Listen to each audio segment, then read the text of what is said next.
How's everyone doing? Good. Very good. Okay. Good.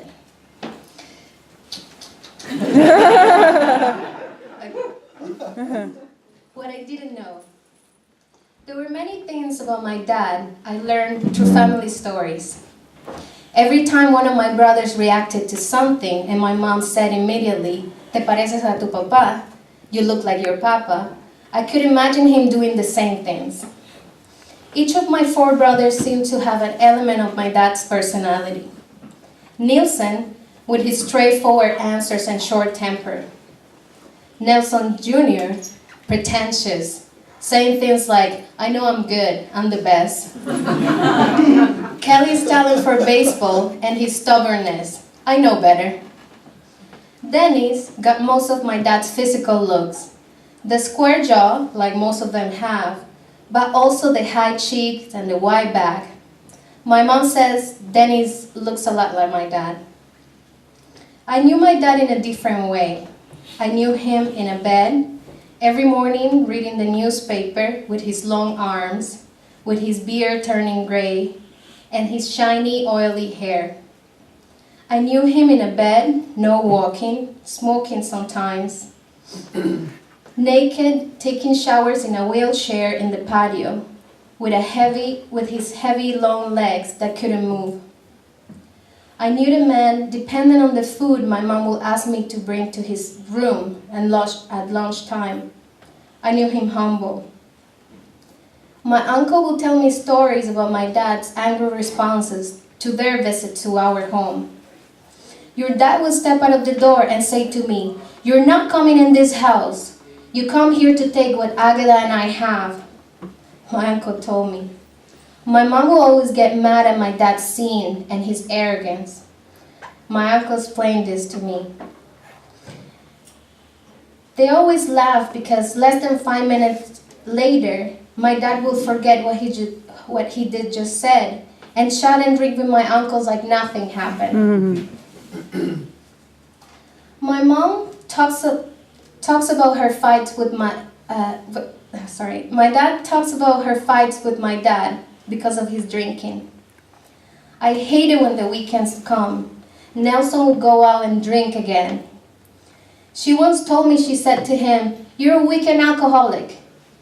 But though he was annoying, he was also a loving husband who loved his negrona, who was protective of his son and proud of getting my mom pregnant anytime he could. Saying to my uncle, "Me fui pa la calle," meaning he had hit a home run when he got my mom pregnant one more time. Just 24 days after I was born, a car hit my dad while he was crossing the street drunk.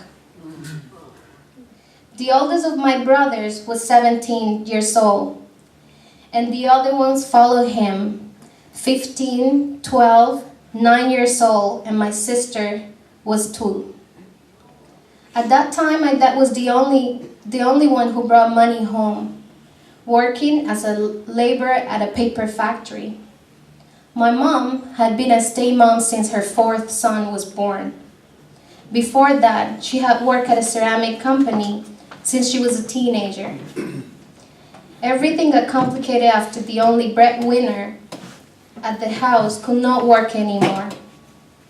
So right away, when I was 1 month old, I was sent to live with my Aunt Olga and Uncle Freddie.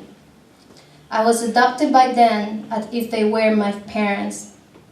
I would only see my real dad and my mom in the hospital when we went to visit on the weekends. When I was 4 years old, my real mom and dad took me back. I moved to a new house with 4 brothers, a new sister, a dad in bed, a mom who was busy running everything. I didn't know this was the family I belonged to. I know now that even though things in our house were still hard, my mom and dad asked Uncle Freddie to bring me back home to live with them. That my dad would ask for me and his short temper will get shorter with him shouting, "Bring me back my daughter." That year, I got to know this man I call Nelson Papa. I will sit next to him, to his shoulder, touch his hair. He will ask me to look for lies I will never find. This man will scratch his beard, making a rough sound with his thick hair. I came to know a handsome white man who loved me and I loved him back every morning when I would come to sit in his bed. He will stand his long arms and help me get in bed next to him, letting me pretend I was reading the newspaper, imitating the sounds he made. I was 6 years old when I saw him now moving in a dark box. I didn't know then I wouldn't see him anymore, that my brothers will miss him more than me, and that my brothers will miss him more than me because they had lived with him for much longer than I had, that he will mean much more to them. I didn't know that the short time we live together will become our only real memories, that from then on, I will have to listen to my aunts and uncle's story to get to know him better. Okay.